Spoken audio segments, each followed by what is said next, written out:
Wait till Bob comes back. Got the agenda here.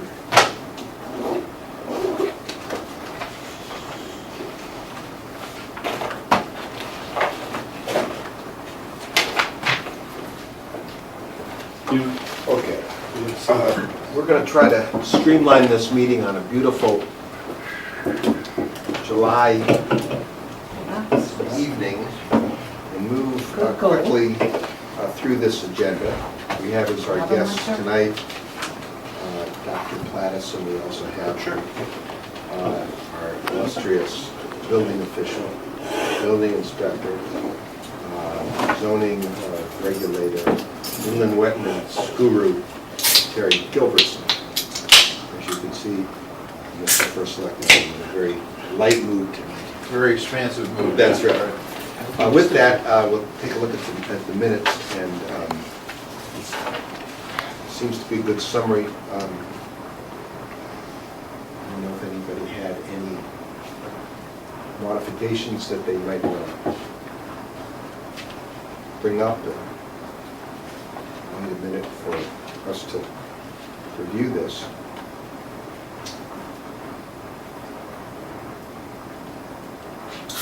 And everyone has a speed reading capability here.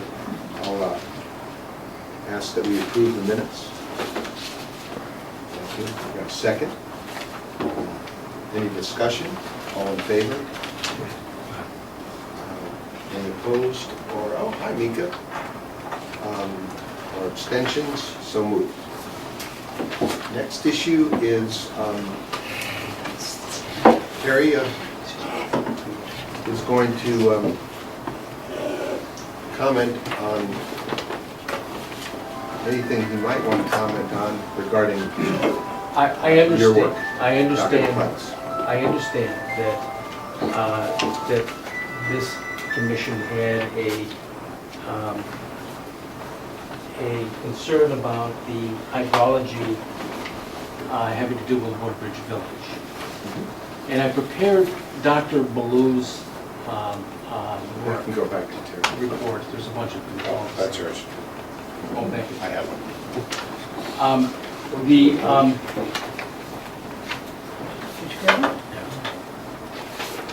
As you may know, through the work of the Selectmen's Ordinance Committee, the land use boards have the ability when they receive technical applications to hire their own expert, and the funds for that expert come from the proponent of the activity that they're reviewing. And that has allowed the town to adopt some sophisticated methods of analyzing the projects on its own technical merits. And we have taken advantage of that situation in the two applications that the Woodbridge Village has presented to us. And I give you a copy of Dr. Ballou's last letter, and at the end, I've tried to highlight his conclusion at the end. Mm-hmm. The stormwater, as you know, this is an approved project. It is, you've had a chance to see it as it was being approved in other meetings. And it has a lot of roofs and a lot of pavement and a lot of impervious surfaces. And I understand that there is a question about how the additional runoff is being handled. In general, the water will be what's called recharged back into the soil. The water from the roofs, there are underground detention basins in the tested sand and gravel that are present there in several spots in the site. There are some above ground detention basins, but they're very small. And then there's a couple of emergency overflow ponds where some of that open space will be occasionally submerged in a very big event. We had both Bob Criscolo, the inland wetlands engineer that routinely reviews things for the Wetlands Agency, and we hired Don Ballou, and Don has worked for this community for many, many years, and we are confident in his abilities to analyze these things and his conclusion is that this system as designed and that has been modified based on his reviews will work to handle any increased water that Woodbridge Village will. Two quick questions. Yes, sir. Number one, the summary of it all is the drainage goes into the system. In addition to these dry wells, these underground dry wells, does it feed into the drainage system for the highways as well? Does it tap that state system along Litchfield and Bradley? The state of Connecticut did not allow them to do that. Okay. So this is self-contained? In one instance, there is an overflow, which is a very small pipe. And that very small pipe had to be put in and I think this is something in the 99th year flood that has to be there. But it's sized to let the water out at a metered rate. You answered the next question because you're 2 steps ahead of me. Absolutely. This is considering an average, above average, less than catastrophic situation that runs within the average of up to 99 years. Is that correct? So in other words, there's maybe a 50-year criteria. We hear in the Midwest they had like something that has never happened for 500 years. So what they've done is they've sized the system to handle a situation that is very even abnormal, but not a 100-year issue or 99-year issue. It's my understanding that the state DOT has a 15-year and a 25-year drainage facilities, depending on what kind of road it is. And these are averages. In other words, this deals with the law of averages. If an average rainfall is whatever it is, the above average, the unusual, are in increments as the state average between 15 years and 25 years. So this is way above that. Well, the choice was made by the Town Planning and Zoning Commission at Engineer Criscolo and Engineer Blue's suggestion that they use 100-year for this event. The developer wanted us to take notice of their complaints about us using 100 years. They were planning on using a 25-year storage. Okay. And the facilities would be much more affordable and much smaller in size if they did that. We insisted, the town of Woodbridge, through its experts, insisted on 100-year, and we have got confirmation that they've designed it for 100 years. It's a very conservative design that really is over-designed if you take a look at moving from a 25-year criteria to a 99 or 100-year criteria. I think it's adequately designed. Okay. So that answers this question, and does anybody have any? Terry, how many projects in town have any system at all designed, storm system of that magnitude? The newer subdivisions do. Since what year? I know that both Toll Brothers and Elderslie, for example, the residential subdivisions have a design system for stormwater. I think that But they run, excuse me for interrupting, but that runs into like wetlands, and that's just directing the flow to existing property. It's not tied into a state system that takes it way down off-site, or off the immediate area. State systems generally run into rivers which are considered wetland areas anyway. And so I think that water will go towards the bottom of the hill. Okay. You know, My gravity. Only thing I understand. The reason I bring that up is that people who listen to what we have to say may wonder, where does all this water go? Is it carried into some intricate system that takes it down to the sound, for example? And that's not the case. It is absolutely the case. The water here goes to Long Island Sound. Excuse me. When I say that it's not carried by pipe, it's carried by river or stream. Absolutely. That ultimately dump into the sound. But it's not a separate integral system. It's really linked into the existing waterways and creeks and drains and Racebrook that exists now. Correct. Now, to answer more fully your question, the There are other systems that have been designed. We have other commercial activity on Bradley Road that has a very similar underground detention facility that the same group of individuals required to be there, and has already been installed. That too has a only minor connection to the state drainage system under Bradley Road. We believe that the state drainage system, by the way, that goes under Bradley Road, starts in the neighborhood of above the blue check. And if you'll run down Amity Road in your mind, and you'll go to a large spread out wetlands area that runs in front of the JCC and goes down right near Brookside, is joined by a waterfall at Wachovia Bank, and then goes across What's this over? Amity Road and under Amity Road and into a state-owned system in Bradley, and then comes back to the West River through a neighborhood and with its own little drainage swales and adding little things, and eventually right where it adds itself to Knowles Pond, which then feeds into the West River. Okay.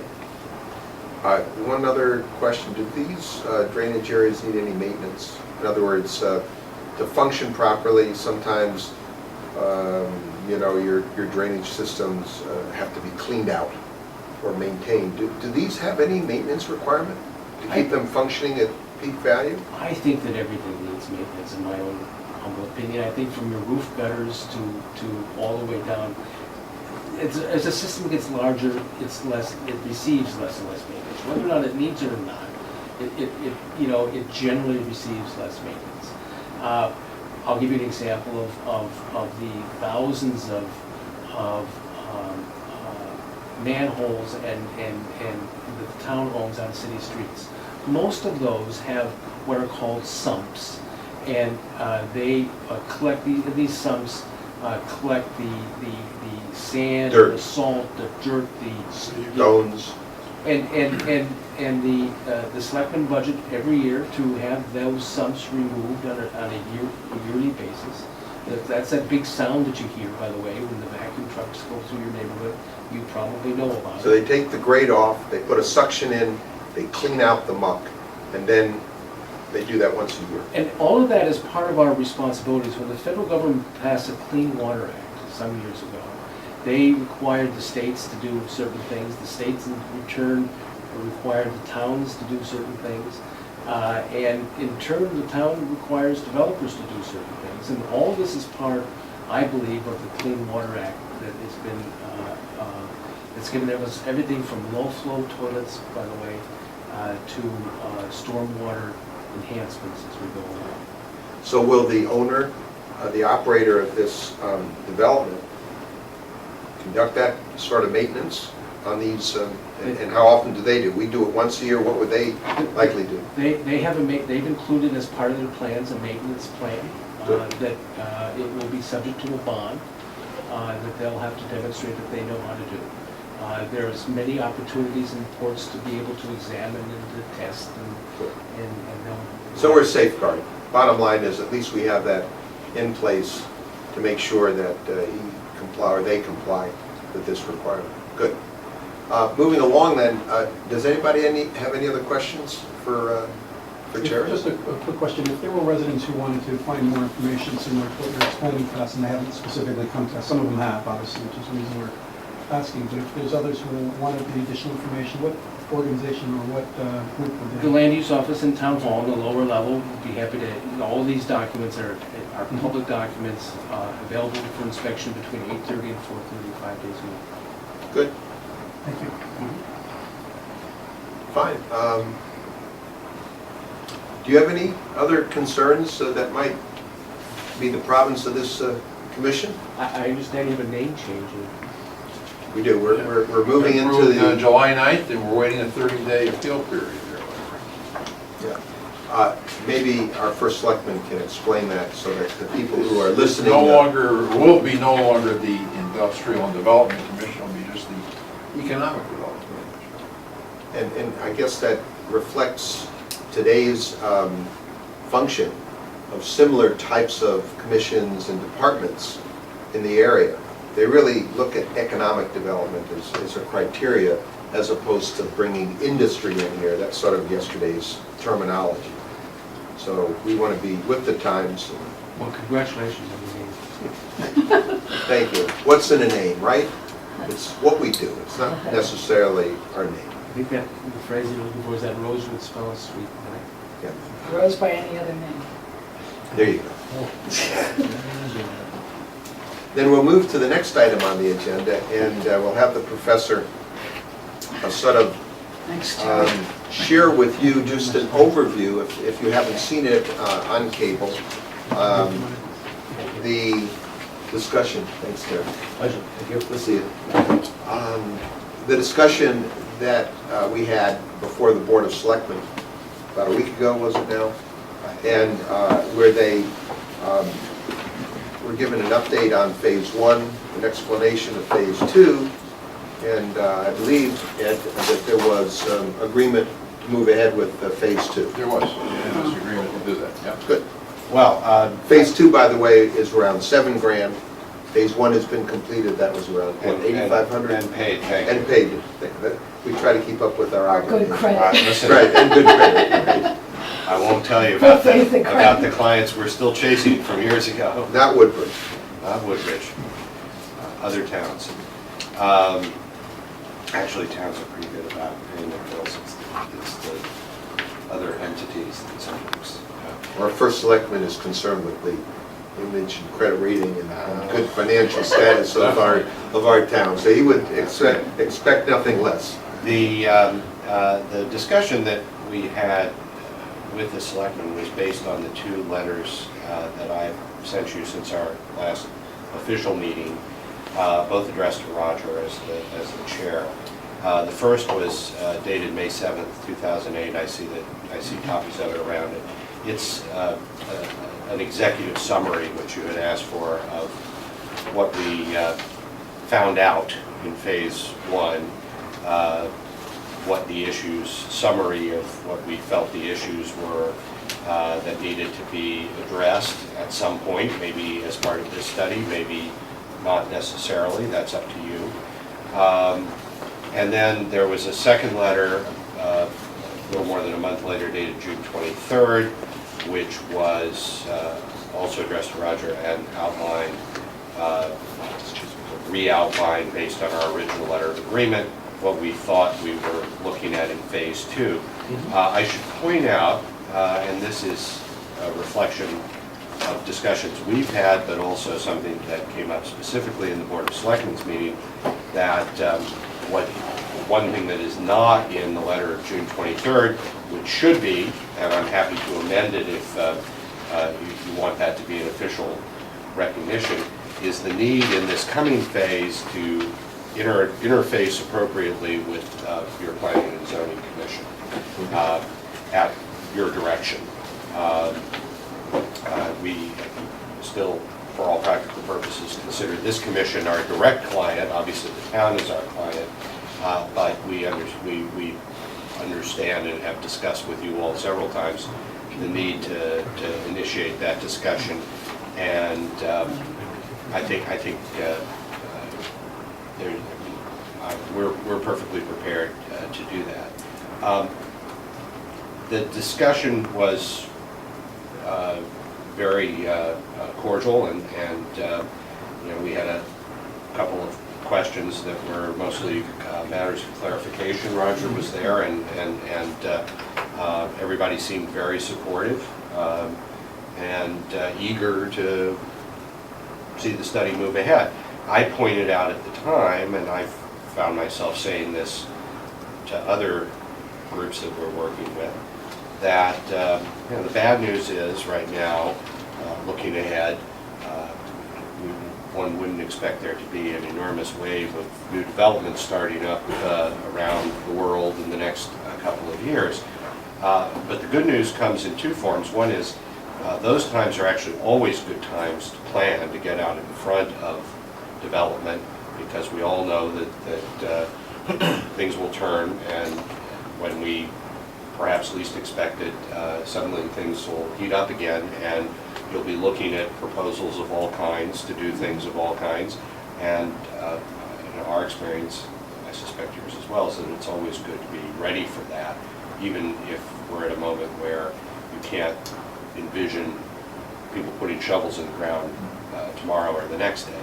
The other piece of, I guess, good news, or at least news, is that, we're not, this is a small, compared to the scale of development that drives the national economy, what we're talking about in Woodbridge is a relatively small area where one or two projects could make a huge difference. And Woodbridge is not to be equated economically or otherwise with every place else in the world. And so my sense tells me that although things are not in robust shape, that you could easily find yourself with a project or a proposal at any moment. The other thing, of course, that's timely about this, and this is something we did reference and we do think is an important part of Phase 2 as soon as possible, is to find ourselves interacting in an appropriate way with the Department of Transportation. And I think that's something for the town to initiate and to be, in effect, the host for that conversation, and for us to be at the table as your consultants to help you ask questions, and but also to represent the interests of this particular commission and this particular project, because your goal, as I understand it, is slightly different than the goals of the State Department of Transportation. Their goal is to move traffic safely and as fluidly as possible. Your goal is not in conflict with that, but beyond that, your goal is also to see Woodbridge prosper and to see economic development occur.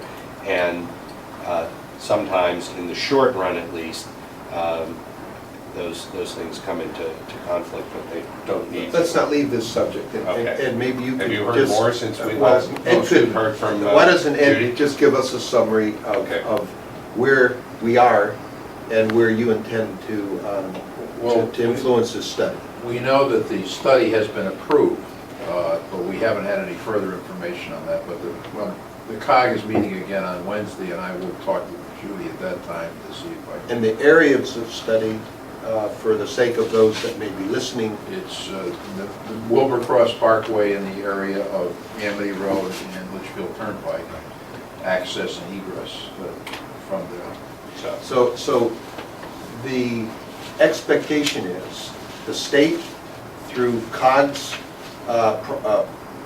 pushing and advocating this, because it has both obviously a regional implication, because this area feeds New Haven as well as Woodbridge. We're members of the Council of Government, which is COG.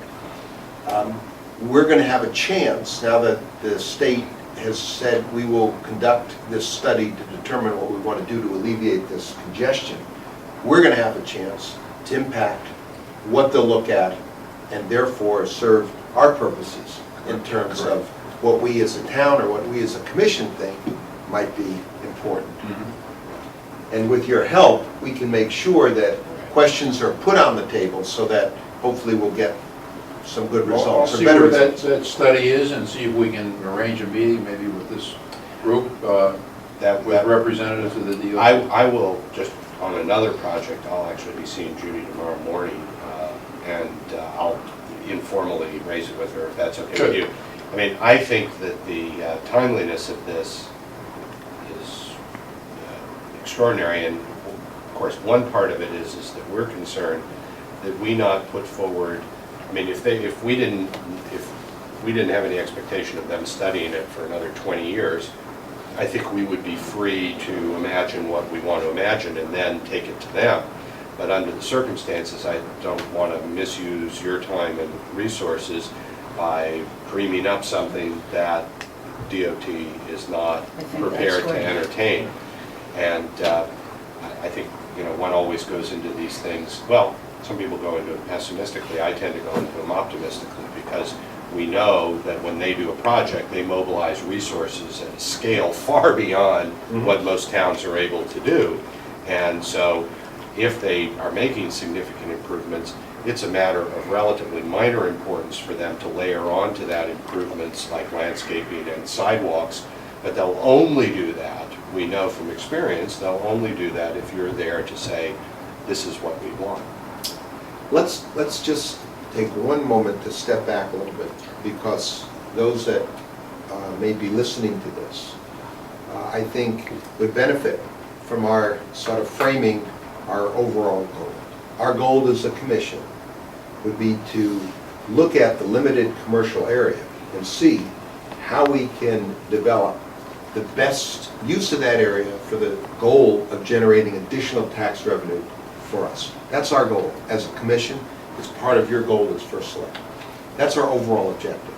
And the reason we wanted Professor Plattus to get involved is we can leverage his experience without having to hire someone permanently, given the size and scope of what we have as opportunity here. We're not a West Haven, we're not a Hamden, New Haven that has a huge, or even Orange, that has a huge commercial potential.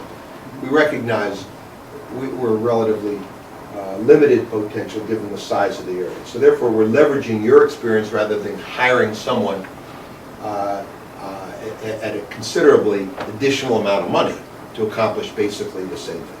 And just, again, in the interest of making sure that people who may not have been part of our discussions before know what we're talking about, the areas that we've identified in phase one as having the greatest potential for forwarding your goals are, in fact, the area immediately adjacent to the intersection of the Merritt Parkway in between Litchfield Turnpike and Amity Road.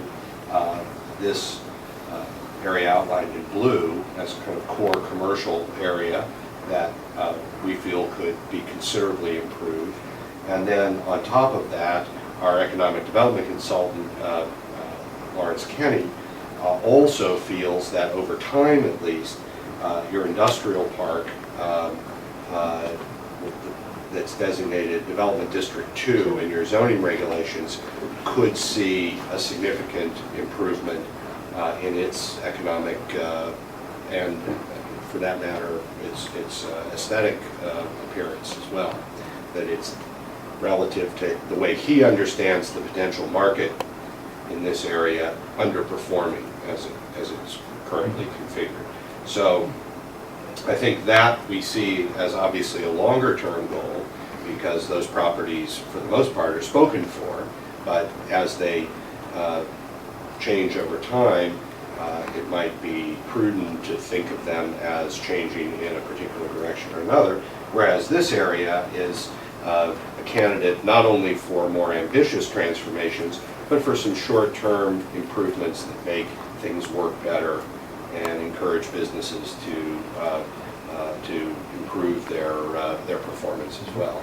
So those were really the two areas. Now, the other thing that we have discussed with you in phase one are connections, and how the pedestrian and vehicular connections within the area can leave you at some point in the future with a district that is more walkable for local residents and even for people who drive there initially and park their car, and function more smoothly in the vehicular dimension as well. And that, of course, speaks directly to the improvements that DOT imagines. And finally, we also think there are opportunities, and this relates to some of the issues of water and drainage and watershed that we were talking about before, to make some open space connections, some green connections in an area that actually has enormous scenic potential, as well as its commercial potential, sitting there as it does at the foot of West Rock and as part of the West River system that really runs all the way through the region down to Long Island Sound. So all of those things seem to be possible. And again, finally, I looked back at my notes from our last meeting, and there were, in fact, 3 things that we have targeted to work on. One was what we're calling the Gateway Commercial District, this area that really is a gateway to Woodbridge along both Amity Road and Litchfield Turnpike. The second was traffic and circulation, the whole street network and how that performed. And then finally, and I say finally, very provisionally, because there may be other things that we decide we want to take a closer look at.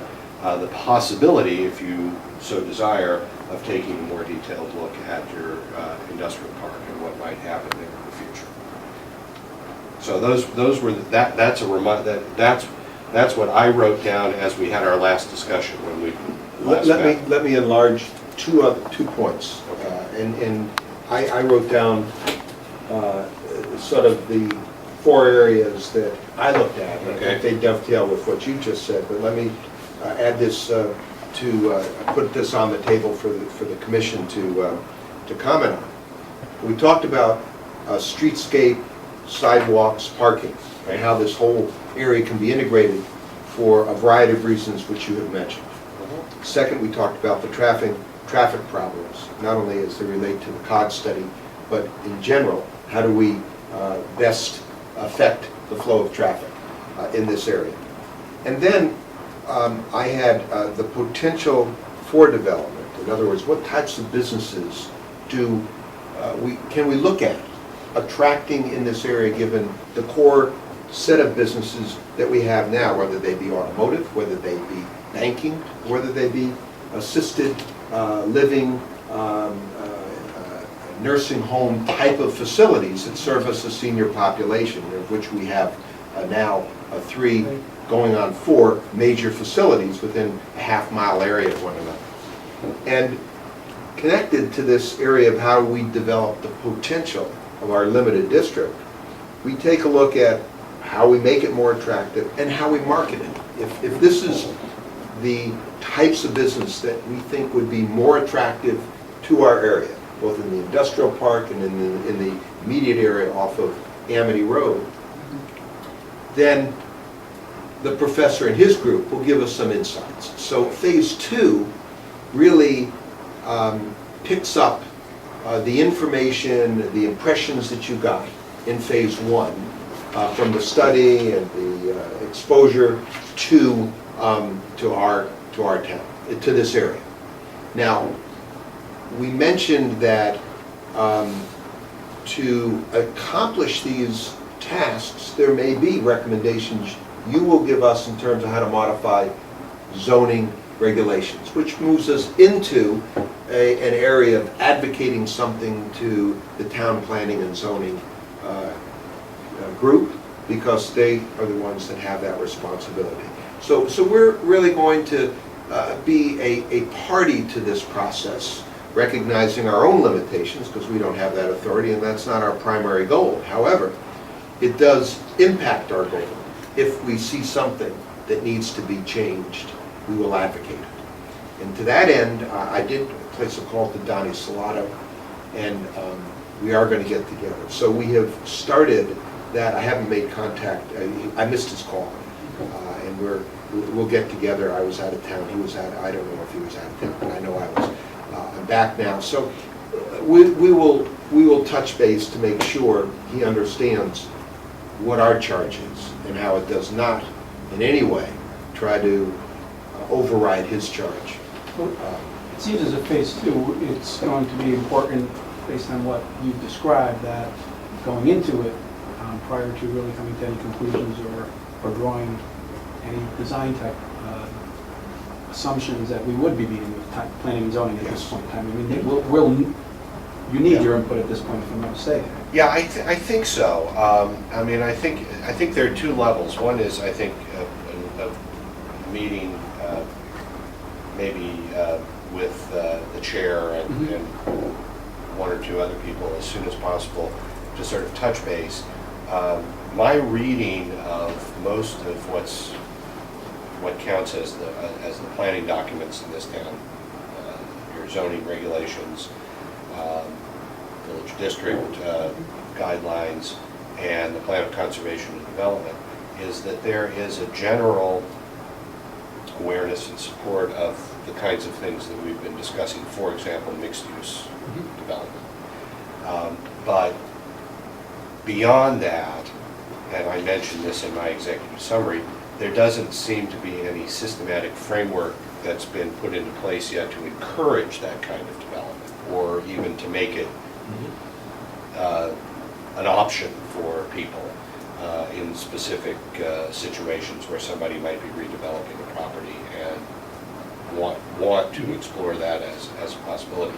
So that would be the beginning of the conversation.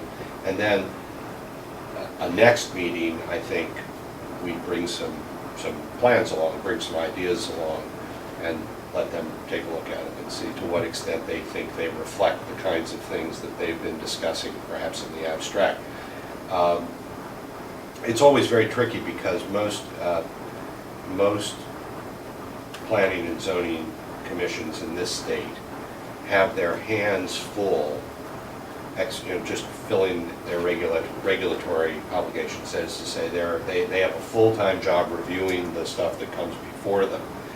And there is usually, with the exception of the every 10-year revision of the Plan of Conservation and Development, which is a very broad document, there's relatively little that they do that counts as sort of proactive planning, although they have the authority to do that, obviously, through a number of different state sanctioned vehicles.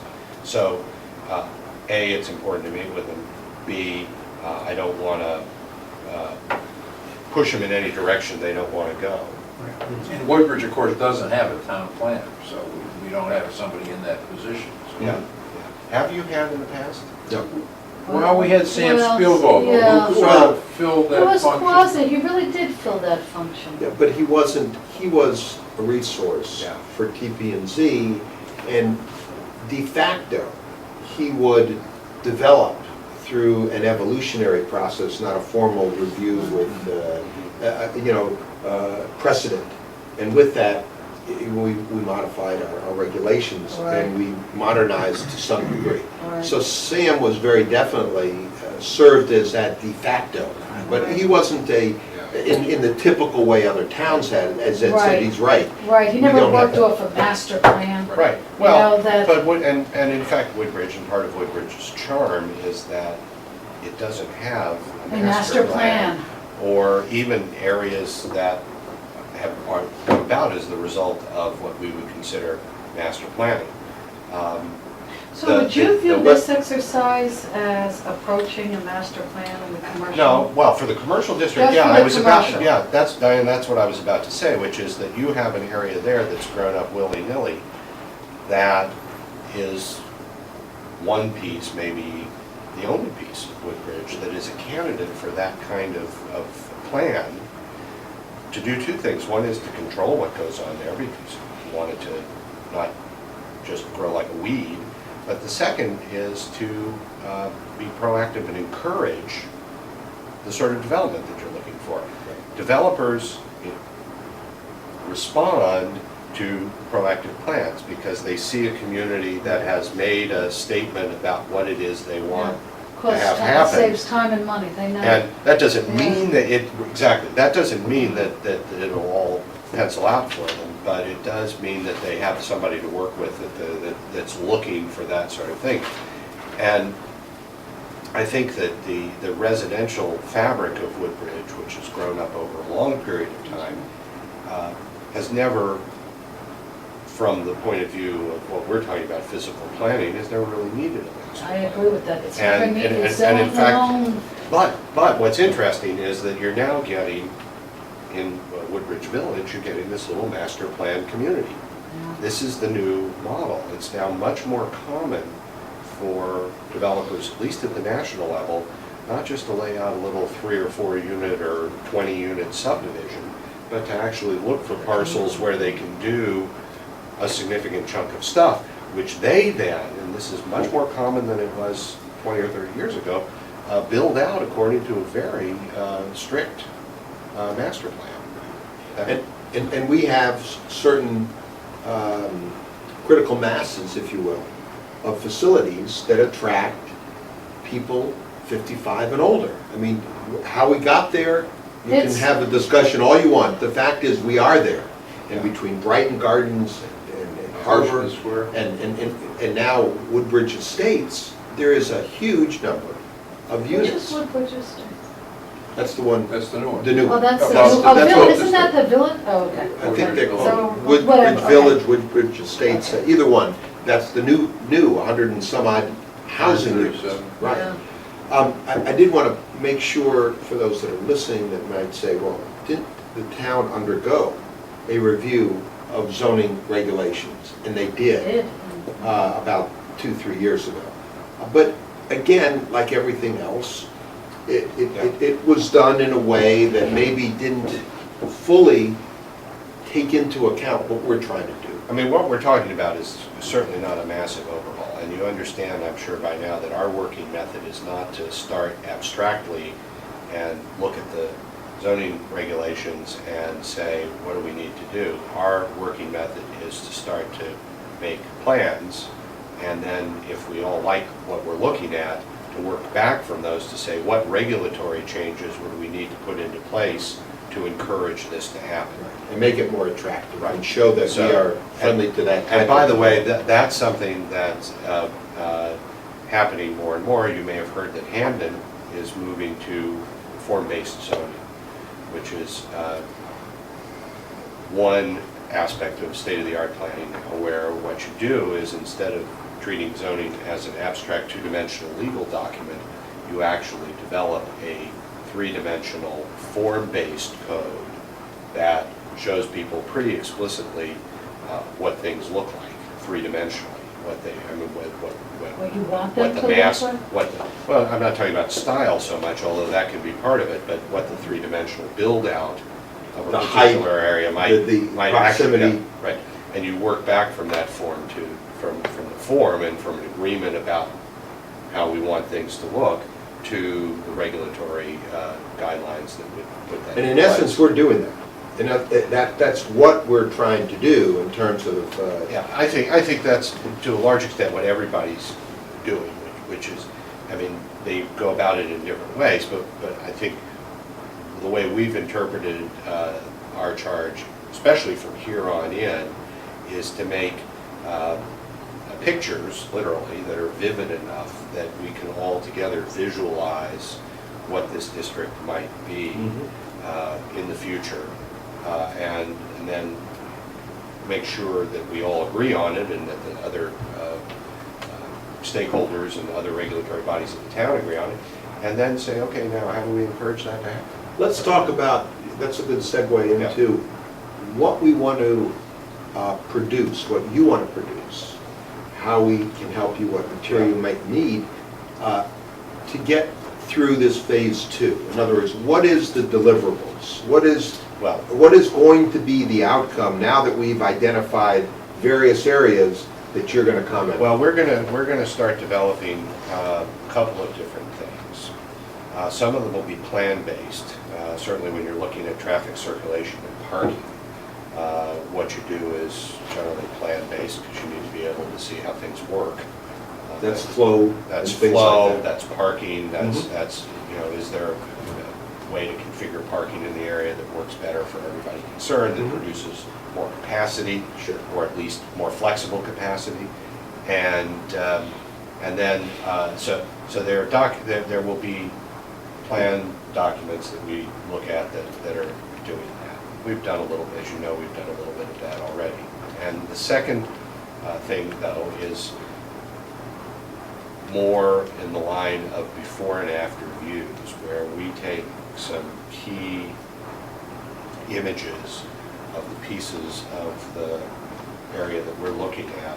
So here's how it looks now. And then over that, we will lay out options for how it might look better. And also, of course, perform better. So those will be very, very explicit kinds of visualization tools. With the target, Professor, of attracting certain types of businesses or Well, certain types of people or facilitating, what's the objective? When you say, all right, here's what we have as an image of how things can be Yeah. approved, Well, that's how we help you, I think that's how we help all of us visualize what the streetscape and Sure. the business environment could look like. And I think that has two aspects. One is it suggests certain kinds of improvements that the town and local businesses might undertake together. Secondly, it could, if we go in this direction, which I think we will, suggest more intensive use of those areas and what it would look like, because I think people need to be able to visualize that. Would you, when you say intense, Yeah. does that mean targeted towards a certain type of use? Intense meaning you want to... More intense in terms of better use of the available real estate, more potential square footage. Available Yeah. real estate is defined as what, undeveloped land? Well, certainly. Privately owned? Where are we Certainly, going with this? well, you know as well as I do, there's relatively little Exactly. undeveloped land. So what we're really No, talking there's about some. are site, there is some. Major, actually some large parcels, Yeah. go ahead. Yeah, and we should decide how far we want to go with explorations of those, because those are still private. They may be open, but they're privately Privately owned. owned, Right. right. So in that respect, they're no different than A building. a building that we think, well, gee, that could do better. It could look better, it could be. Except that the codes could affect them differently, because there's no grandfathering. There is a difference, I think. But okay, go ahead. Yeah. So, no, so I think almost anything, I mean, the understanding is that almost anything we look at is going to implicate property that's not under direct town control. And what we're saying. Pretty much all this is Right, privately owned. Right, That's it. that's right. And with the exception of things like the road right-of-ways and the streetscape, that's why you can draw a picture of better sidewalks and street trees and signage. Everybody and likes it. getting Yeah. and it's relatively unproblematic, except that people would say, how are you going to pay for it? And what's it going to do for us? Yeah. But it's relatively unproblematic because it's not affecting anybody's, we're not saying to this person, we envision your building turning into something else. And we also are sensitive to the fact that this commercial area comes right against the residential area. So we're balancing out what we're advocating with the sensitivity towards the fact we have a residential And area. in fact, That let's should let's be explicit about it. You've got, and we're doing this on TV, but so I'll stick my neck out and say you've got 2 or 3 little commercial developments. We would call them strip-style developments that are 40 years old. They've changed over time, so not every piece of it is, but they've been there for a while. And if you look at what's happened in the same period of time, say to something like the Amity Shopping Centers, the Stop and Shop, which is basically still in exactly the same form it was when it was built, form of it, the basic layout of it, but there have been major waves of improvement to the buildings, to the parking, to the streetscape, to all of those areas over a period of time. And over that period of time, the adjacent properties in Woodbridge have changed relatively little in terms of their overall appearance. They remain kind of very simple strip-style development.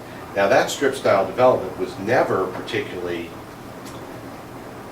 friendly to the residential development adjacent to it.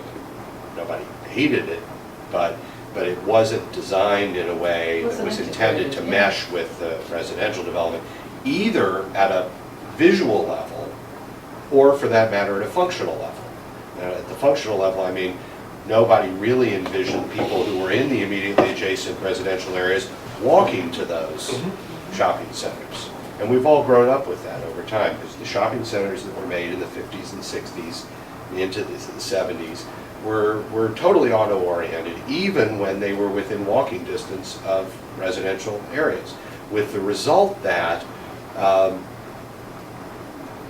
as those areas developed, there wasn't even any pedestrian interaction between immediately adjacent commercial areas. We've talked about this time.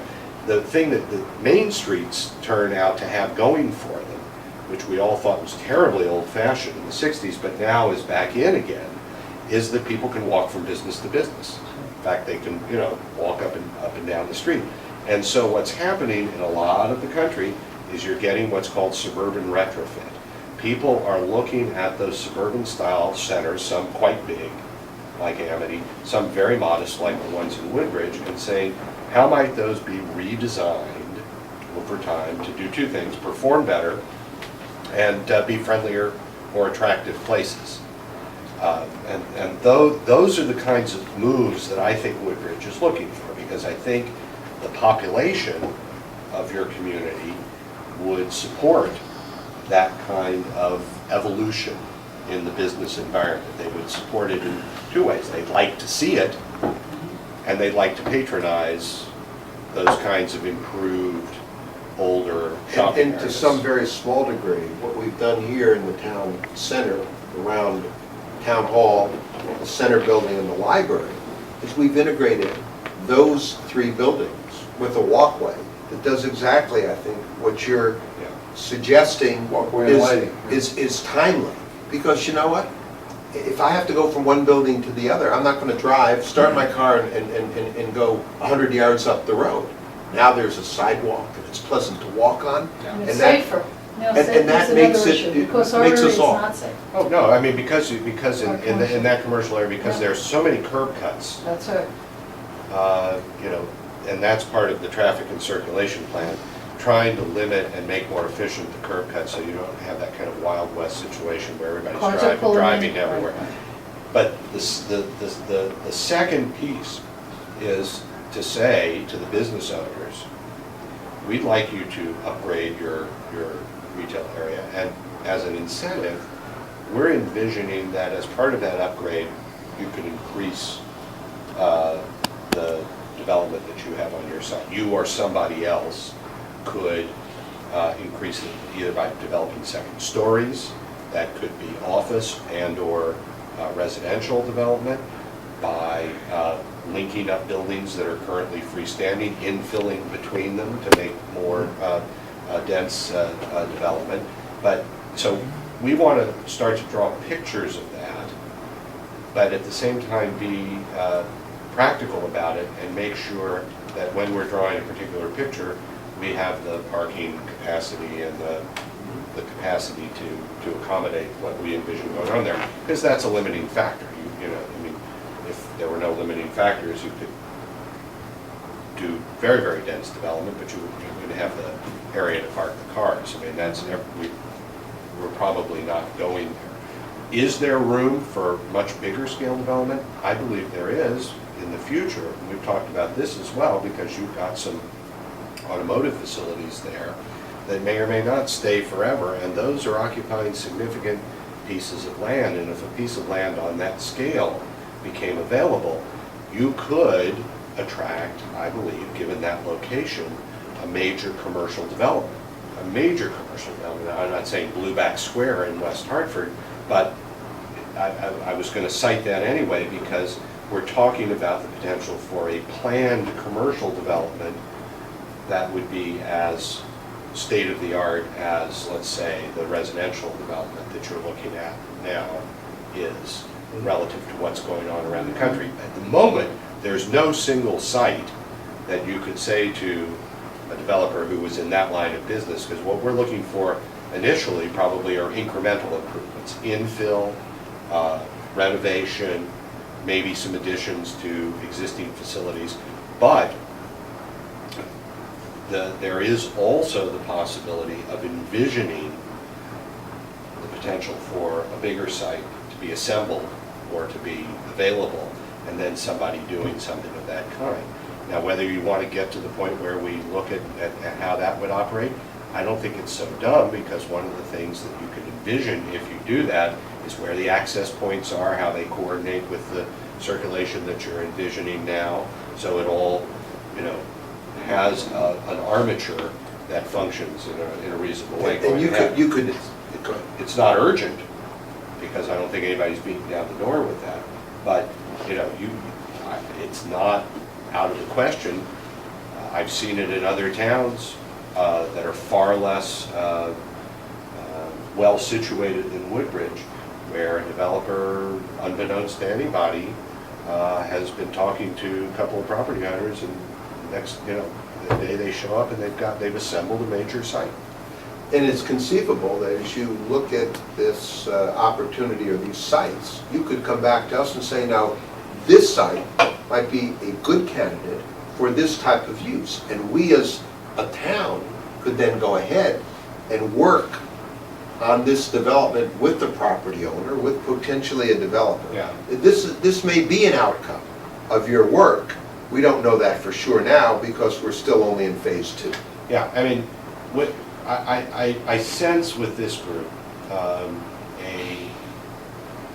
kind of understandable caution, and the caution comes from the fact that you all know this area so well.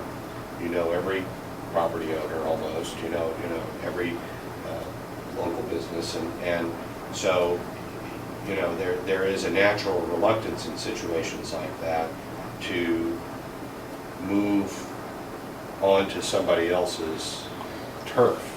You know, Professor, there's that, I mean, whatever plan we come up with, I believe needs to be viable. Otherwise, it's ridiculous, in my mind. Viable You know, meaning realistic. realistic, doable, like that over Not pie in time, the it is sky. doable. And also, I'm always cautious, with all due respect, with this concept of planning. But let me just explain, you know, in the 60s, we had some notion of, in the 50s, we had some notion, and in the 60s, we had some notion, and now we're in the 21st century and we have another notion. Right. I feel that oftentimes it's the marketplace that works best. You know, that developers coming in, too much planning hurts everyone. That's what I feel. So that's where my caution comes in. Yet, your ability to see where we're weak, and we know we are, we all know we are, as we drive around, and people don't walk our areas, people can't cross our streets, that we need help. So it's, Yeah. for me, Well, it's that sort of... My reaction to what I see in Woodbridge is really based on what I see happening in the marketplace. Place anyway. Well, let's say regionally. Regionally, okay, I like that And better. it, for whatever reason, it's not really taken off in your commercial district. And I think in part because, you know, there's been no real powerful need to have that happen. And in part because nobody's really, you know, taken a good hard look at it in a long time and seen the potential and the opportunities there. There's another way to come at this, and I'm happy to do it. That's why I'm raising this as a question right now, and that is to say, you know, we go back to the map or get back in the car and take our little drive again, and you all tell me explicitly which pieces of property, which corners, if you will, you know, zones, you want to have us study for potential improvement and lay off the rest. Because, I mean, you understand that as designers, we have a natural tendency to see the larger relationships between things. And that is, I think, an advantage in certain situations, but if it's going to make people nervous to do that. So I think this commission needs, for us to be maximally productive, because it does, you know, it's very labor intensive to make these kinds of drawings. So we don't want to just sort of muck around. And we've been talking about deliverables. We want to leave you with some text and some images that really help you. That's what I feel is, I'm sorry. Bob, you were mentioning, I like the fact that we're bringing in zoning on mixed use of the buildings early. It's not a surprise to anybody. We can maximize what we're doing on that particular lot. good, Cash flow increases. okay, that makes sense. I was just saying, I think the expertise and the experience and the knowledge that you bring is the value that you bring and the reason that we're looking to move forward. So along those lines, my sense is that whatever it is you feel and you've seen, and your group has seen, is where we need to go. I don't know that we're necessarily in a position to dictate specific areas like you were suggesting or something along those lines. It may be best if we feel, if there's knowledge that we have, that there's certain things that just simply can never be done, can't ever be done. But generally, my concern along the lines of where I am is more short-term, long-term timeline type concerns. In other words, most of what we're talking about is nothing that's going to happen in the short term. So it's very important from my perspective that we maintain some degree of action along the lines of short term. Okay, what can we do with our existing commercial areas and business owners, and how do we collaborate with them and bring in whatever is necessary so as to allow us to make some gains on a short-term basis.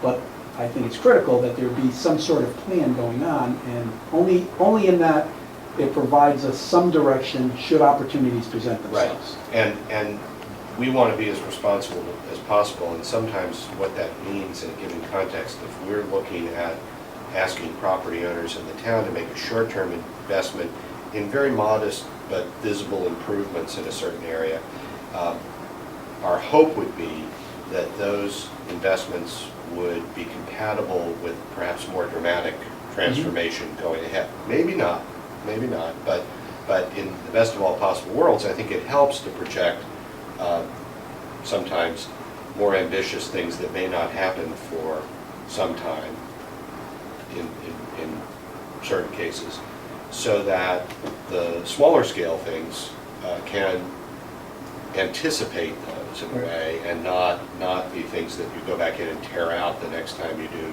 something else. So there's that, but there's also, and I just want to keep reminding us, I think the wild card here, which is both exciting and I think also a little bit of a stymie until we find out a little bit more, is that if DOT is envisioning any significant improvements to that intersection, that's going to shake a lot of things loose in that area. Those things don't happen just by, I don't think what they're talking about, but we need to know, is just adding a lane or changing a signal. And that's significant adding a lane. Yeah, or even, Right. right, even that, in Even that area is that very will tight. It's impact- very tight. It's very Yeah. tight.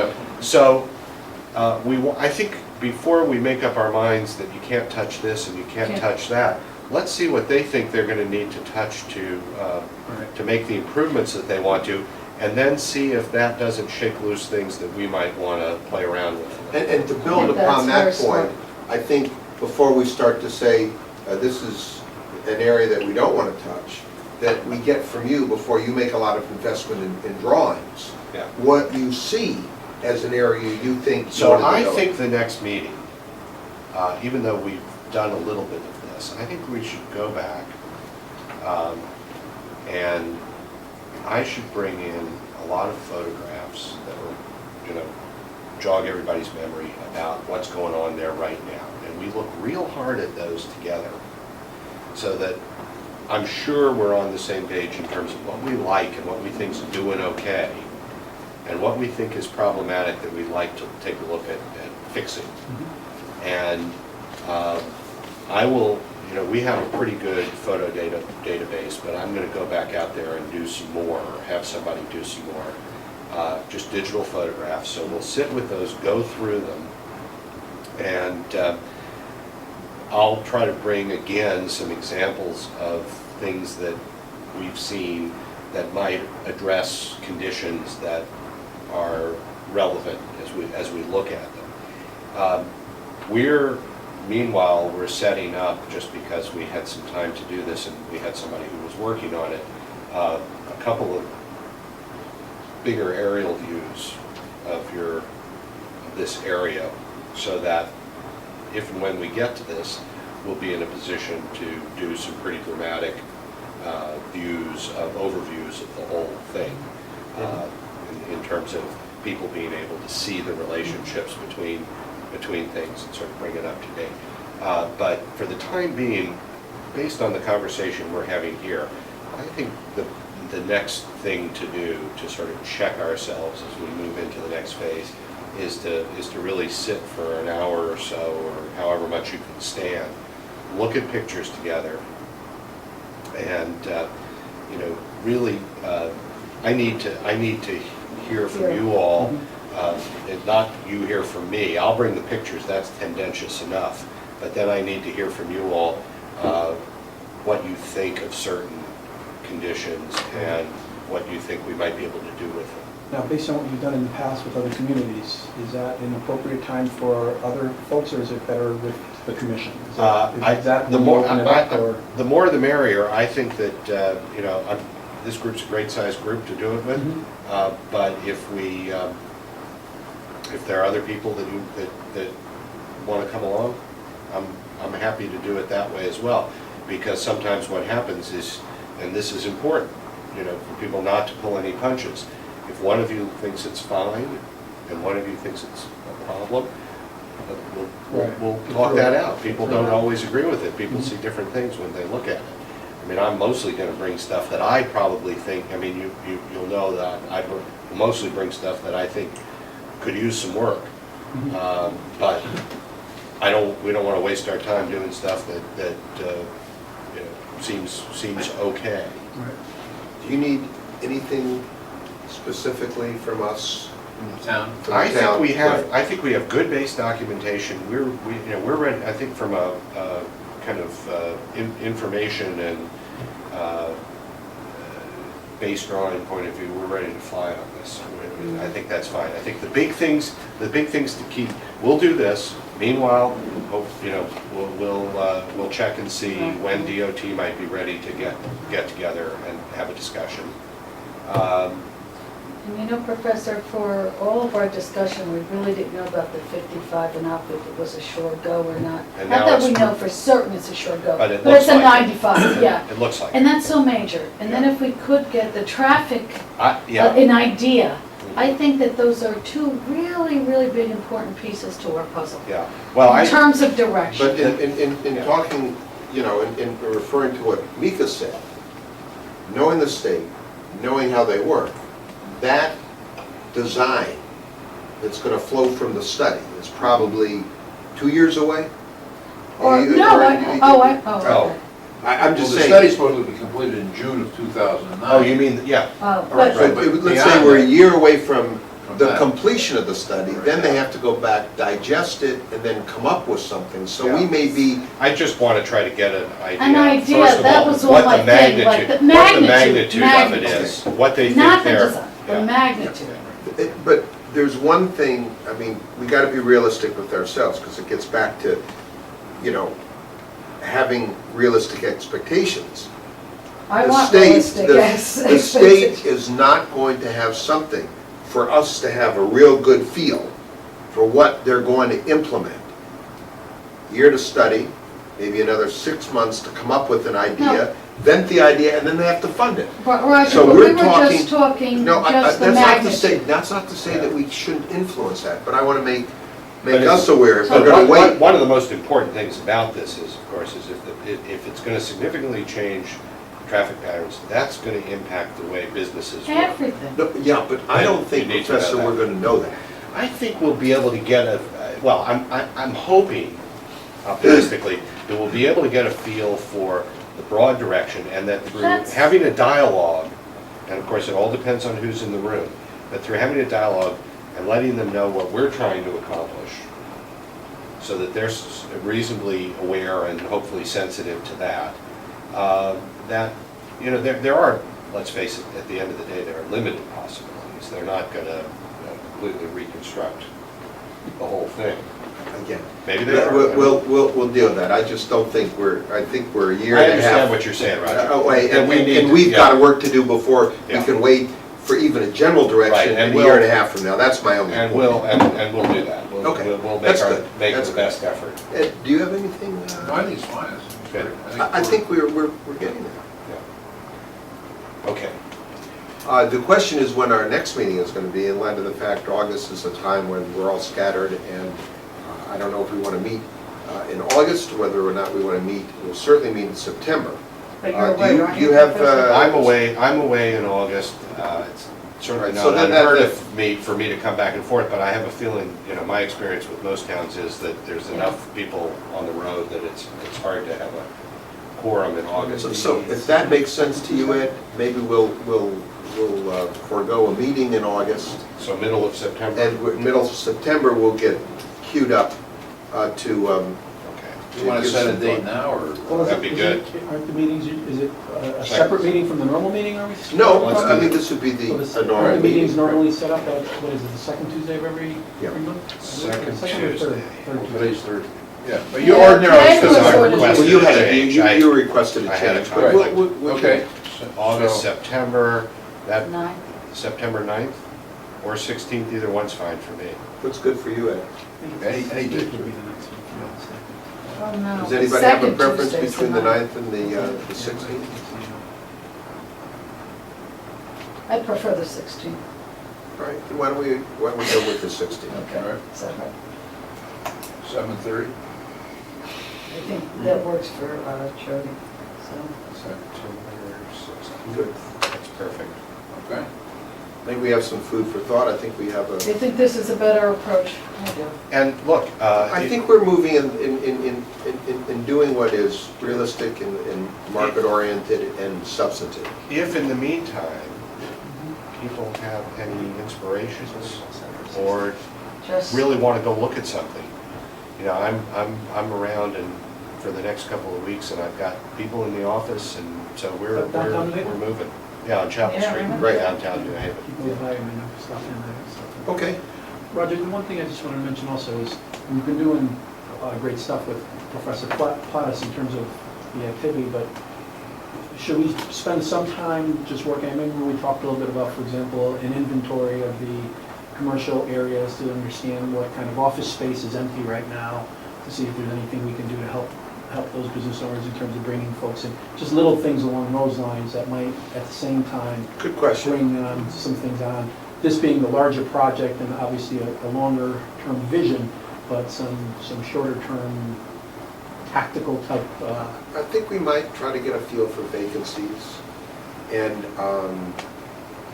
whether they be in the strip center, whether they be in that, there was a change of ownership for the building that's, I call it up on the hill, I forget what their new exactly, name that is. office. Is that the pink colored one? Yeah, In the back? What's going on there? there, I don't know for sure, but I hear there is some vacancies up there. I know Murph's area off of Bradley seems to be pretty that's full, that's Yeah. full, that's full. And- I know and, the old lender building, they have vacancy and will be, Yeah, but a lot less than what was there maybe 10 years ago when they didn't have a whole floor developed. Where can we but get they may that? be losing another. They may be losing another tenant in Mhm. there, but It's so fluid, it's very hard, I think. I really do. let's see pretty what we can do to get a handle on that see for where the we next can get that meeting. information from, I think Yeah. along the lines of what you were saying. Where can we get that All right, information? and you know, like, at some point when we have our vision, I really think, though it's a tough discussion, talk about tax abatements for the right kinds of businesses, talk about low-interest loans for remodeling, which the city, I think, and sort of like Broad Street, has. We You know, certainly in things the like building, that in the building that attracted Barrett to begin with. One of the reasons Barrett chose that site, well, a couple of reasons. One is we moved quickly to get it developed. It wasn't, Well- we didn't stretch that out, but we gave them a property tax and a personal property tax. But and let's that be helped. really clear about that. The single reason they even came to look, and that's 60%, is because it was a permitted use. They wouldn't consider anywhere where they had to go to a town. Go through the zoning That's process. exactly right. And that's why to this day I'll hold the regs that are on the books are critical. But you're right, but I go a step further. Because although they could develop that, we streamlined the We were- approval. Absolutely. And most towns We would wanted have them. stretched this out Right, to the right. point where No, I they would agree, have gotten Roger. frustrated. But I'm just saying, which is why I want this to be so right. You know what I Yeah, mean? That I think the plan, you gotta find that line where you don't discourage, just like you can No, encourage, you're trying to encourage you people. can discourage developers. Right. Is Too there much, is you there know? anyone else that we should invite to this meeting? You're suggesting we should maybe expand, Well, I think maybe a member of the village district, because they that have. would be great, the design, A little I more. think- The I think- architectural board? The architectural board, the architectural review board, one or two members, because they are visually oriented and they might have some thoughts on what would make some sense. Now, they're very sensitive to their area of jurisdiction, but I Yeah. think I'm less sensitive to that and more interested in their ideas. That would be And good. let's see. That would be great. Anyone else? Should we get? I think we should open it to anyone on, maybe the residents would want to come up. I think it was good that we had individuals from that area. Maybe we can circulate something in the business community. I was going to ask along those lines, is there any issue with visiting businesses as a commissioner and asking questions and getting input from the individual business owners out there? Or is there a business Talk to you, yeah. association down there that Right. meets once a month and we'll go visit them? Right. I There don't might even be a know if there, I business. don't even There might know be if a there's an business association. association. Yeah, Never I don't To my think there is. knowledge. I think that I that looked is into something that probably over time, if we get this In launched, my will- experience, you all don't have a professional economic development director. No, we don't. No. It's this This is- commission. Yeah, this- it's this. This is In it. towns that we've worked with where there is an economic development director, the best ones are constantly schmoozing with business owners. They drop in. There's a whole they say, outreach program. How's it going? What are you doing? How can we help? All of those kinds of things. So I would think as commission members that would. That is, it's I'll the tell you- outreach program that they have, and they systematically go to businesses and they ask, what are we doing right? What could we do I better could to help honestly your say business Garrett survive? has really done, to my knowledge, the most to do that with having these little chamber Yeah, so- get-togethers and letting know. Well, The it's- chamber Well- between the Make use of Bethany him, Woodbridge doesn't it? chamber I really think is not Yeah. a big chamber. Oh, you have a Bethany, it's a Yeah, we Bethany. have a Yeah, Bethany Bethany Woodbridge. Woodbridge, but I mean, again, it's not It's like the very- New Haven No! chamber. Who's ahead of that? And, Well, talk to Garrett, Garrett. because he's the one that, I don't know if he's the head of it, but he's the one that sends emails out to get people together. It doesn't meet often, it's not even monthly. But It's a forum. it's probably the only forum. Okay. It's a good I thing think they had a to meeting today. Huh? drop by, Did say they? hello, he visits us. but we even visit the them. head, I think there was, I know Jamie A woman- Scott was the head of that one time, and Yeah. I and if don't there know. is a head, I think that would maybe be an individual who you might ask to attend. Absolutely, absolutely. We're doing some work in Bethany Good right input. now anyway, We have a so. meeting February I'd love 11th. to meet 'em. Is that right? Well, we kept this Nice, within nice the move. I like target. it. Anything else that we want to talk about? If not, I'll entertain a motion to adjourn. Good, thank you. And, Thank you. have a Thanks good for coming. time. Yeah. Thank you. Remainder, See you in yes. September. You know, I have to Yeah. be out. See you in